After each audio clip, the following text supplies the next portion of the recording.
L'enfer, c'est sur la terre. Vérité ou mensonge? C'est ce qu'on découvre aujourd'hui à l'heure de la bonne nouvelle.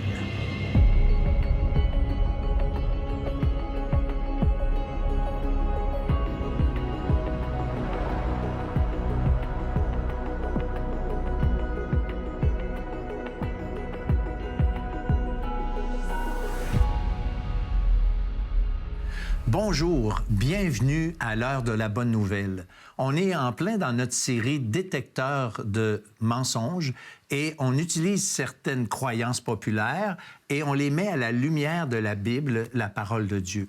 Et Martin, aujourd'hui, bonjour. Salut François. Aujourd'hui, Martin, on a le thème « L'enfer, c'est sur la terre ». C'est une expression très populaire. L'enfer, en fait, cette expression-là, c'est l'enfer. On l'utilise à toutes les sauces.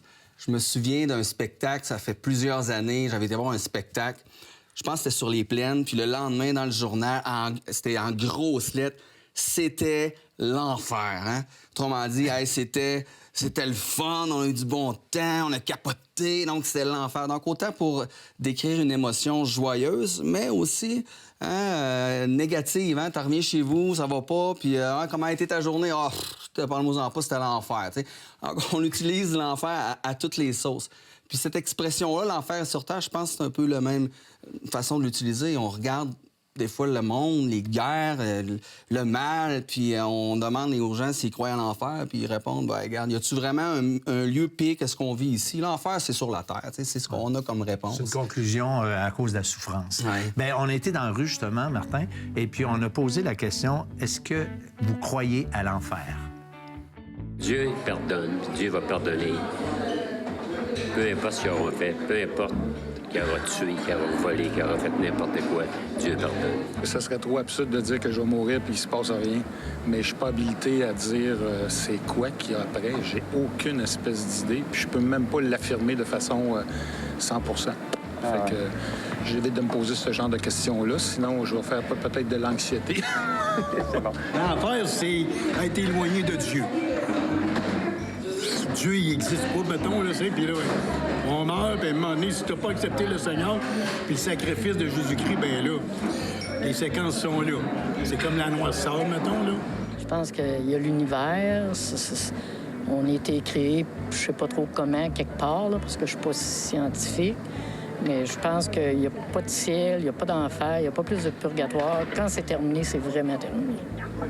C'est fini, on part, puis il y a autre chose qui arrive, mais c'est pas nous autres. Non, je veux dire, on vit notre vie ici, non l'enfer, le ciel, je pense qu'on va tout être à la même place. Bien, l'enfer, ça existe, elle est sur Terre pour les gens qui subissent des guerres, qui subissent le contrôle indu de certains gouvernements, certains individus, des entreprises, etc. Et des fois, ça peut être le conjoint, la conjointe aussi, là, tu sais. C'est pas juste le gouvernement non plus, là, mais c'est un ensemble de choses qui peut faire que vous allez vivre l'enfer sur Terre. Un Dieu d'amour ne permettrait pas ça. L'enfer, c'est toi qui te le construis. L'enfer, il existe dans le monde de Satan. C'est le monde de Satan. Ça existe. Mais la damnation éternelle, que l'humain va être jugé, puis que ceux-là qui sont pas corrects, ils se font endormir, puis c'est tout. Tu sais, je veux dire, ils iront pas souffrir. Un Dieu d'amour ne pourrait pas permettre que sa plus belle création se ramasse à quelque part où c'est qu'il souffre éternellement. Ça serait cruel. Puis que ça serait dirigé par Satan, ça aussi. Fait qu'on se ramasserait que Satan ferait de la sous-traitance pour Dieu. Il accepterait pas ça. Il y a beaucoup de réponses qui ont comme fondement les émotions. Oui. Puis le dernier intervenant, il dit « Un Dieu d'amour n'acceptera pas de faire souffrir sa plus belle création pour l'éternité. » Donc, puis moi, je partage émotionnellement, je partage ça, un Dieu d'amour, comment il peut faire ça. Mais Jésus parle d'amour, on dit que Jésus est amour, mais Jésus parle de l'enfer. En fait, c'est lui qui en parle le plus. Absolument. Alors, on fait quoi avec les paroles de Jésus qui nous amènent vers l'amour, mais Jésus nous parle aussi de l'enfer? Est-ce qu'on prend une partie puis qu'on délaisse l'autre partie? On peut pas juste prendre la moitié de ce que Jésus a dit. Puis juste laisser ce qui fait moins notre affaire de c'est côté. clair. C'est pas une option. Puis il y en a un qui a dit ça serait absurde qu'il y ait rien, tu sais, je sais pas moi, qu'il y a des bandits, celui qui a peut-être tué ton enfant, qui s'enclaire comme ça à bon compte. Puis on sait qu'il y a des gens, humainement parlant, que toute leur vie, ils ont été prospères, ils ont été des bandits, des menteurs, des voleurs, puis ils finissent par mourir. Ouais. Ben oui, mais oui, oui, ça existe. Alors, tu sais, il y a quelque chose en nous qui nous dit ça se peut pas. Il y a comme ce point de justice-là qu'on pense, tout le monde, que c'est absolument nécessaire qu'il y ait une certaine justice. Il y en a un qui a dit aussi l'enfer, c'est d'être éloigné de Dieu. Mais c'est pas. La Bible nous dit que ça. L'idée de l'enfer, c'est qu'on est séparé de Dieu. On l'a rejeté ici, on meurt dans nos péchés sans Jésus-Christ. Bien, on est éloigné de Dieu. Donc, ça fait partie de la réponse que la Bible nous Tout à dit. fait. Écoutez, restez avec nous parce qu'après la pause, on reçoit Samuel Plante et on va parler justement comment Jésus a parlé lui aussi de l'enfer et comment la Bible nous parle de ce lieu de tourment. On mérite toute la colère de Dieu. Nous sommes tous sous le poids de cette condamnation d'être séparés de la présence de Dieu. On passe même pas une heure sans commettre le mal autour de nous, sans penser des choses qui sont mauvaises. On mérite tous l'enfer. Maintenant, certains vont dire, Dieu n'est pas assez grand là, pour faire quelque chose, manigancer un plan pour nous éviter l'enfer. Bravo, tu te rapproches de la bonne nouvelle de l'immortalité, de la vie éternelle en Jésus-Christ. Vous avez des questions ou des commentaires sur ce que vous venez d'entendre? Contactez-nous par téléphone ou réagissez sur les médias sociaux.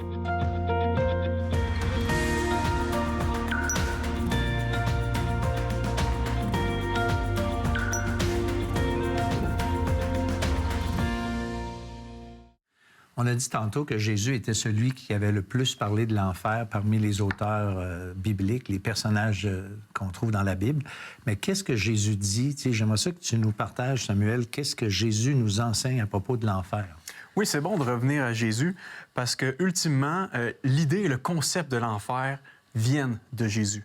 Dans la culture populaire, on l'a vu dans le Vox Pop, tout le monde a sa propre définition, noirceur, ténèbres, il n'y en a pas vraiment il y en a pas vraiment dans le ciel ou ailleurs un enfer, c'est plutôt ici-bas. Même il y a quelques années, on avait demandé à M. Legault, croyez-vous que Dieu existe? Et il avait répondu, je crois qu'il existe parce que sinon, ce serait injuste, faisant référence à une juste rétribution qui arriverait dans l'après-vie, dans l'après-monde. Le contraire n'a pas de bon sens. Oui, c'est ça. Mais on serait mieux de revenir à la source originale. D'où vient dans l'histoire le concept d'un lieu réservé pour un châtiment éternel? Ça vient de la bouche de Jésus lui-même. Donc, quand on va voir la source, on va voir vraiment quel est vraiment le narratif original qui a donné lieu à toutes sortes d'idées sur l'enfer. On peut penser aux peintures médiévales où on voit les gens en train de brûler. Il y a toutes sortes d'imageries populaires qui, au fond, ne se vérifient pas avec le texte biblique. La Bible affirme clairement qu'il y a deux destinées possibles pour l'âme humaine, la partie immatérielle de l'être humain après sa mort, le ciel et l'enfer. Et Jésus est, comme vous l'avez dit, celui qui en a le plus parlé.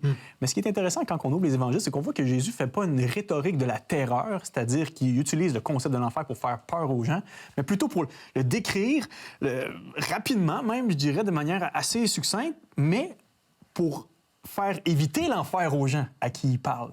C'est la manière dont Jésus s'adresse.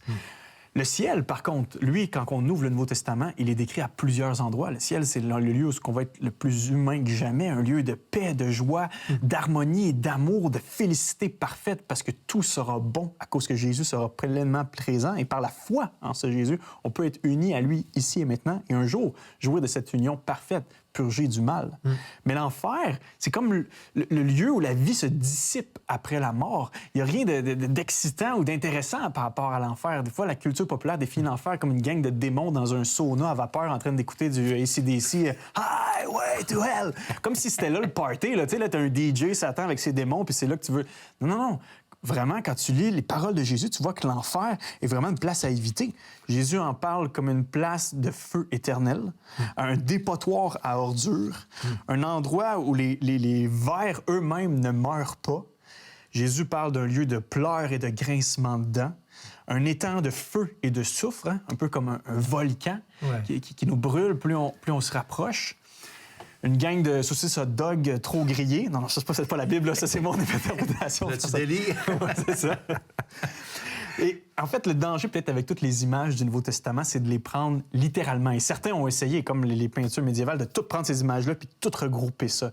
Je pense que Jésus utilise l'image, comme on dit, une image vaut 1000 mots, non pas pour nous donner un aperçu, un portrait parfait de l'enfer, mais pour nous donner un aperçu de la réalité atroce et souffrante de l'enfer. C'est gentil d'avertir les personnes qui sont en danger. C'est ce que Jésus fait au fond. Ben oui, puis c'est ce qu'on fait à l'heure de la bonne nouvelle. On veut dépeupler l'enfer pour garnir le ciel le plus possible. La raison de tout ce qu'on fait, c'est ça, pour que les gens connaissent Jésus jusque dans l'éternité. Donc, Jésus nous donne des images évocantes de l'enfer pour nous parler de vérités liées à l'enfer. Par exemple, le châtiment final, le jugement divin, la séparation tragique. Hein? C.S. Lewis a appelé l'enfer comme le grand divorce entre Dieu et l'homme. J'aime ça. Le divorce, Dieu n'est plus là. Ouais. Il n'y a ni la bénédiction de Dieu, ni Dieu. On est séparés de tout ça. Et c'est pour ça, précisément, que l'enfer est souffrant. Hein? Exact. Pas parce que Satan est au contrôle puis il s'arrange pour faire souffrir les gens. L'enfer est d'abord et avant tout souffrant parce que Dieu n'est plus là et toutes les bénédictions qui découlent de Dieu, la vie, la joie, l'unité, l'harmonie, toute l'ingéniosité de Dieu, la générosité de Dieu qui est présente dans ce monde n'est plus présente en enfer. Tu sais, il y a un verset qui dit « Dieu fait lever son soleil sur les bons et sur les méchants, il fait pleuvoir sur les justes et sur les injustes. » Et finalement, ça veut dire tout le monde aujourd'hui jouisse de la bénédiction de Dieu. Et d'être privé de Dieu, c'est aussi d'être privé de ses bénédictions. Alors, tantôt, tu disais un peu, on vit à crédit. Oui, c'est la même chose que de vivre à crédit. Tu vis dans ce monde-ci, mais tu rejettes le bienfaiteur, mais tu veux tout ce qu'il y a dans sa main, tu veux tous les bienfaits. Eh bien, un jour, Dieu promet un monde où est-ce que le mal va être purgé, mais pour ceux qui vont l'avoir refusé, qui vont avoir été hostiles, qui vont avoir résisté à l'obéissance de la bonne nouvelle, eh bien, ils vont vivre dans ce monde-ci, littéralement, où est-ce que Dieu n'est plus présent, ni les effets de la présence de Dieu. Et c'est pas moi qui le dis. Ça me fait penser, excuse-moi, mais ça me fait penser à quelqu'un qui serait sur un super de yacht de luxe, mais il n'avait pas été invité jusqu'au moment où c'est qu'il disait, gars, non, dehors, tu n'as pas d'affaires là. Ouais. Là, jusqu'à date, tu as profité du buffet puis du bar, mais c'est fini. Là. Raconte pas mes histoires en public, s'il te plaît, François. Là. Et c'est pas notre petite théorie à nous, c'est vraiment ce que l'apôtre Paul dit aux Thessaloniciens, à l'Église de Thessalonique.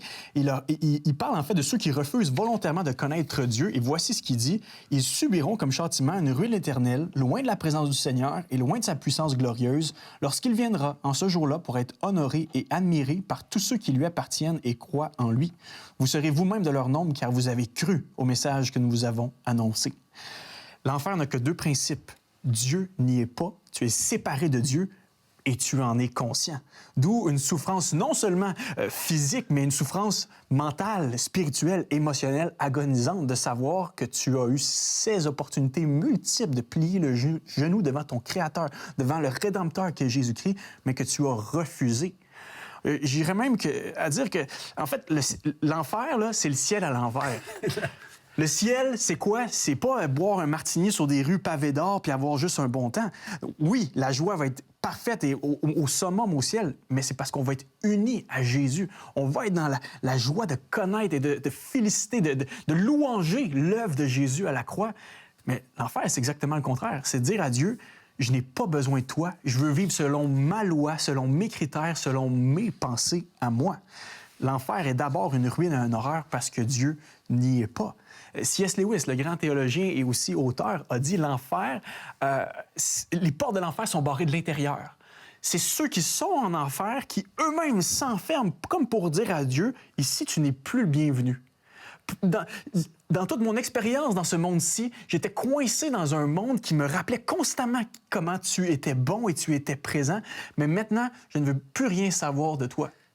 Là, on voit ce que tu dis là, ça souligne la rébellion du cœur humain. Ouais. Tu sais, Seigneur, je ne veux pas de toi, puis je m'en fous, ça me fait rien, je veux être privé de toi, mais je veux surtout rien savoir de toi. C'est fou, là. Et pour quelqu'un qui nous regarderait et qui dirait, moi, je suis pas autant hostile de manière consciente envers Dieu, je pense pas que je mérite tant l'enfer. Nuançons les choses. On mérite toute la colère de Dieu. Nous sommes tous sous le poids de cette condamnation d'être séparés de la présence de Dieu. Pourquoi? Parce que Dieu est saint, juste et droit. Il n'y a aucun mal en lui. Et nous, on passe même pas 1 heure sans commettre le mal autour de nous, sans penser des choses qui sont mauvaises. On mérite tous l'enfer. Toi, autant que moi. Ça, c'est vrai. La croix nous met tous sur le même pied d'égalité. Maintenant, certains vont dire, bon, OK, mais c'est quoi que Jésus fait par rapport à ça? Dieu n'est pas assez grand là, pour faire quelque chose, manigancer un plan pour nous éviter l'enfer. Bravo, tu te rapproches de la bonne nouvelle de l'immortalité, de la vie éternelle en Jésus-Christ. Dieu, en envoyant son Fils, Jésus, a tout fait pour nous rapprocher de Dieu afin qu'on puisse dire jusque dans l'éternité, je ne serai jamais éloigné de Jésus. Je vais être avec lui jusqu'à la fin du monde. Et c'est ce que l'apôtre Paul a comme consolation dans son cœur, comme assurance. Et c'est le dernier verset que j'aimerais lire en Romains 8, les versets, 37 à 39. Il dit, « Nous sommes plus que vainqueurs par celui qui nous a aimés, persuadés que ni la mort, ni la vie, ni les anges, ni les autorités, ni le présent, ni l'avenir, ni les puissances, ni les hauteurs, ni grand-maman, ni grand-papa, ni n'importe quoi, ni les profondeurs, ni aucune autre chose créée ne pourra nous séparer de l'amour de Dieu en Jésus-Christ, notre Seigneur. » Le ciel, c'est de connaître Jésus ici et maintenant et pour l'éternité. Merci. Écoute, restez avec nous parce qu'après la pause, on est encore, Samuel va nous présenter cette idée que quand les gens meurent, on dit souvent « il est dans un meilleur endroit ». Est-ce que c'est une vérité ou un mensonge? L'heure de la bonne nouvelle, en collaboration avec le Messager chrétien, vous offre gratuitement le livre de méditation quotidienne La Bonne Semence. Pour en recevoir un exemplaire, écrivez-nous à l'heure de la bonne nouvelle, casier postal 33012, comptoir postal Thibault, Trois-Rivières, Québec, G8T 9T8. Vous pouvez également nous joindre à info@hbn.ca ou par téléphone 1-866-509-1319. Vous avez certainement déjà entendu ces paroles-là lors d'un enterrement, d'un salon funéraire. Il est présentement, ou elle est présentement, dans un meilleur endroit. Ses souffrances ont été abrégées. Il est probablement plus en paix là-haut qu'il l'était sur Terre. Finalement, là, il veille sur nous d'en haut. Des paroles un peu clichés qu'on peut entendre lorsqu'on va pleurer un proche. Et je crois que c'est d'amour et d'empathie que ces paroles-là sortent de notre bouche. Mais est-ce qu'on s'est déjà posé la question, est-ce que ces paroles sont vraies? Parce que ce ne sont pas toutes nos émotions qui véhiculent toujours la vérité sur la réalité de ce monde-ci. Je crois qu'il y a derrière ces paroles-là l'écho d'une pensée puissante qui affirme que nous irons tous au paradis, qui rappelle un vieux chant. Du moins, c'est le sous-entendu de bien des gens. Lorsque je parle avec des gens, j'ai souvent l'impression qu'ils justifient un peu peut-être les mauvaises actions, les méfaits de leurs proches et qu'ils se disent, bien, il était peut-être pas parfait, elle était peut-être pas parfaite dans toutes ses relations, dans ce qu'elle a fait, mais elle mérite le ciel. Il y a quelque part, on peut aller chercher deux, trois choses qu'elle a faites dans sa vie ou même plus que ça, qui étaient vraiment bonnes, qui étaient vraiment droites. Et à cause de ça, Dieu dans le ciel, là, lui là-haut, cette toute puissance-là, devrait l'accueillir. Je suis sûr que vous n'êtes pas étranger à ce cheminement de pensée. Mais j'aimerais ça vous dire que cette pensée que nous irons tous au paradis n'est pas biblique. Ça ne tient pas compte de la réalité de l'enfer, comme je l'ai décrite un peu plus tôt dans l'émission. Ça ne tient pas compte que c'est pas vrai que la personne est dans un meilleur lieu si elle a refusé de plier le genou devant Dieu. Par contre, c'est totalement vrai que si cette personne-là, sur Terre, a décidé de confesser Jésus comme le Fils de Dieu mort et ressuscité pour ses péchés, c'est une assurance garantie qu'elle est dans un endroit où la souffrance n'existe plus. Elle est au paradis avec Jésus, comme Jésus s'est adressé à la personne qui mourait à sa droite en lui disant « Je te déclare qu'aujourd'hui même, on va être au paradis ensemble », manière de dire « Tu vas être dans mon règne pour l'éternité et il n'y aura plus de cette souffrance qu'on est en train de vivre sur la croix. » Eh bien oui, il existe effectivement un meilleur endroit lorsqu'on se confie en Jésus. Mais pour la personne qui a refusé de se confier en Jésus, on pourrait dire que pour elle, la terre était préférable. Elle vivait, comme le dit François, dans un monde où Dieu s'occupe de faire pleuvoir, d'amener le soleil, où Dieu s'occupe des bienfaits naturels afin que son monde puisse être maintenu et qu'on puisse y vivre. Ultimement, cette personne-là était mieux sur la terre qu'elle est en enfer. L'idée que le paradis est ouvert à tous est une belle idée. J'en suis conscient et je suis le premier à vouloir y croire. Mais ultimement, je fais confiance à la parole de Dieu, à la Bible. Et je sais que Dieu dit la vérité dans la Bible et c'est ça qui nous intéresse en tant que chrétiens. Et lorsqu'on lit les premiers discours des chrétiens, on voit que ce n'est pas un Dieu bonbon qui accepte tout le monde et qui accepte les vérités, les croyances de tous et chacun. Non, quand les apôtres ont commencé à prêcher le message de la bonne nouvelle de Jésus, ils prêchaient quoi? Repentez-vous, croyez, parce qu'il y a un homme dont Dieu a ressuscité d'entre les morts pour juger un jour les vivants et les morts. Et j'aimerais vous le lire en Acte 11, les versets 42 à 43. Il est dit, « Jésus nous a ordonné de prêcher au peuple et d'attester que c'est lui qui a établi par Dieu, juge des vivants et des morts. Tous les prophètes rendent, de lui le témoignage que quiconque croit en lui reçoit par son nom le pardon des péchés. » La réalité du jugement, le fait que tout le monde un jour devra rencontrer son Créateur et recevra la vérité sur sa vie avec ce Créateur, est mis en parallèle avec la vérité du pardon des péchés. Deuxièmement, il est clair en lisant les Écritures que tous n'iront pas au paradis. Autant dans les lettres de Paul que dans les Évangiles, Dieu veut que tous parviennent à la connaissance de la bonne nouvelle. Dieu voudrait sauver tout le monde.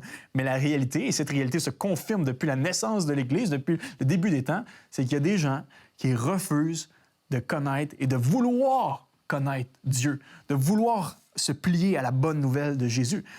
Jésus a parlé de 2 chemins en Matthieu 7, versets 13 et 14. Il dit « Entrez par la porte étroite, qui est le premier chemin, car large est la porte et spacieux le chemin qui mène à la perdition. Il y en a beaucoup qui entrent par là, mais étroite est la petite porte, resserrée le chemin qui mène à la vie, et il y en a peu qui les trouvent. » C'est assez clair, selon Jésus, que ce n'est pas tous les chemins qui mènent au ciel. Il y a un chemin large, qui est un chemin vaguement emprunté, qui est largement emprunté par bien des gens. De dire, je veux vivre ma vie à moi, puis je veux rien savoir de Dieu, je veux rien savoir de Jésus, je veux rien savoir de la vérité. Non, je veux vivre ma vie à moi. Mais il y a une petite porte dans le fond de la pièce, dans le coin de la pièce, où il est écrit Jésus dessus. Et Jésus est cette porte-là par laquelle on rentre et on bénéficie de la vie éternelle en marchant sur ce sentier étroit. Jésus, dans les Actes des Apôtres, on voit qu'il est prêché aucun autre nom que celui de Jésus par lequel le salut est rendu disponible. Celui qui croit au Fils a la vie éternelle et celui qui ne croit pas au Fils a toujours la colère de Dieu qui pèse sur ses épaules. Et là, je vous en prie, alors que vous entendez ce message-là, c'est tellement facile de mettre l'enfer comme un thème philosophique ou un thème un peu abstrait, ou même un dilemme théorique. Là. Bon, qu'est-ce qu'on fait de l'Indien qui n'a jamais entendu, la personne qui vit sur une île et qui n'a jamais entendu le message de l'Évangile, puis est-ce que Dieu va l'accepter au ciel ou en enfer? Jésus prêchait pas l'enfer là, pour le cas extrême ou le cas qui ressort du lot. Jésus prêchait l'enfer pour s'assurer qu'il y ait le moins de gens possible qui y entrent. Et c'est la raison pourquoi on prêche la bonne nouvelle de Jésus, pour que vous receviez dans votre vie, dans votre cœur, Jésus, et que vous ne viviez pas l'enfer, que l'enfer ne commence même pas ici-bas dans votre cœur. Au contraire, que le ciel vienne habiter votre être. Et un jour, vous pourrez dire, « Ah, là, je connais Jésus tel que j'ai été connu de lui. »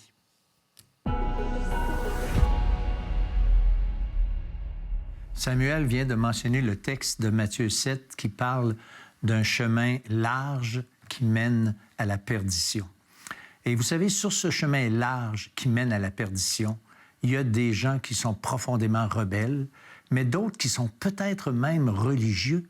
Mais fondamentalement, c'est important d'emprunter ce chemin lorsque Jésus dit « Je suis le chemin, la vérité et la vie. Nul ne vient au Père que par moi. » Et l'exhortation de l'Évangile de Matthieu, de ce texte, c'est « Entrez ». Et c'est ce que nous, on vous invite, c'est ce que nous, on vous encourage à faire à l'heure de la bonne nouvelle, d'entrer dans ce chemin.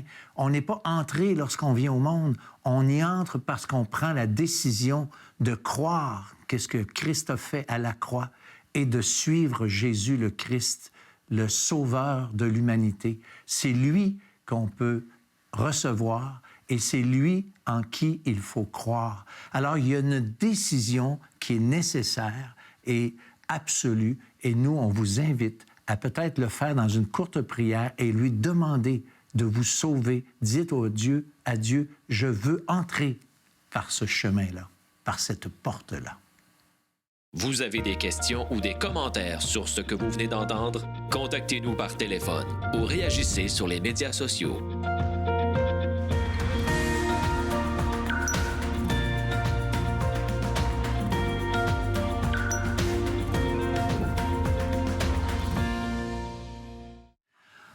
rappelle que les capsules Internet de Samuel Plante sont disponibles et vous pouvez y aller à samparle.org et vous allez trouver plein de capsules que Samuel Plante fait sur le net.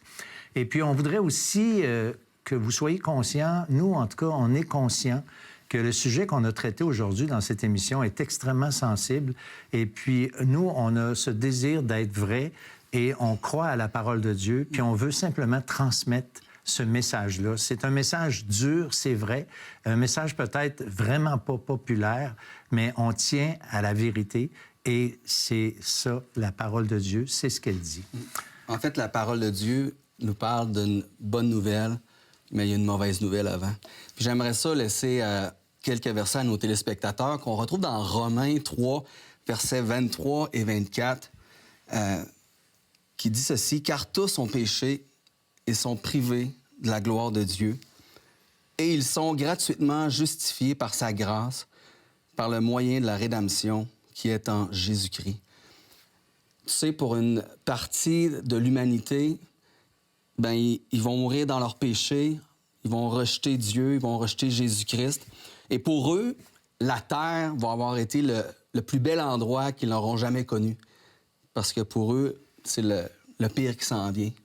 Mais le verset 24 nous dit qu'on peut être gratuitement justifié en mettant notre foi en Jésus-Christ. Donc, tous ceux qui viennent à Christ, qui se repentent de leurs péchés puis qui mettent leur foi en Jésus-Christ, bien, la terre va avoir été pour eux le pire endroit qu'ils auront connu parce que le meilleur est à venir avec le Seigneur Jésus. C'est ça. Puis, tu sais, le verset, il nous souligne quand même qu'on est tous sur la même base. Tous ont péché. Tous. Tu sais, t'es pas pire, je suis pas mieux. Tous ont péché. C'est universel, le problème. Puis c'est pour ça qu'on a besoin de l'Évangile.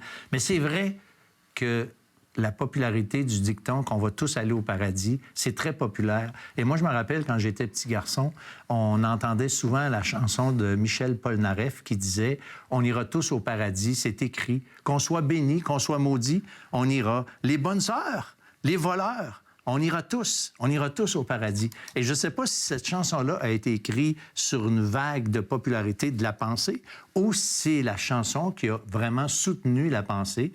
Mais moi, en tant que Québécois, honnêtement, j'ai entendu, mais j'ai aussi longtemps cru jusqu'à temps que j'ai été confronté avec le message de l'Évangile, ce que la Bible dit. Et un des versets qui m'a beaucoup bouleversé à l'époque, c'est le verset qui a été lu tantôt, « Entrez par la porte étroite », parce qu'il y a un chemin large, il y a un chemin étroit. Alors, merci, Martin, d'avoir été avec nous. Je veux remercier aussi Samuel Plante pour sa collaboration. Merci à chacun d'entre vous qui nous écoutez semaine après semaine. Merci aussi de communiquer avec nous. Il y a des occasions de le faire.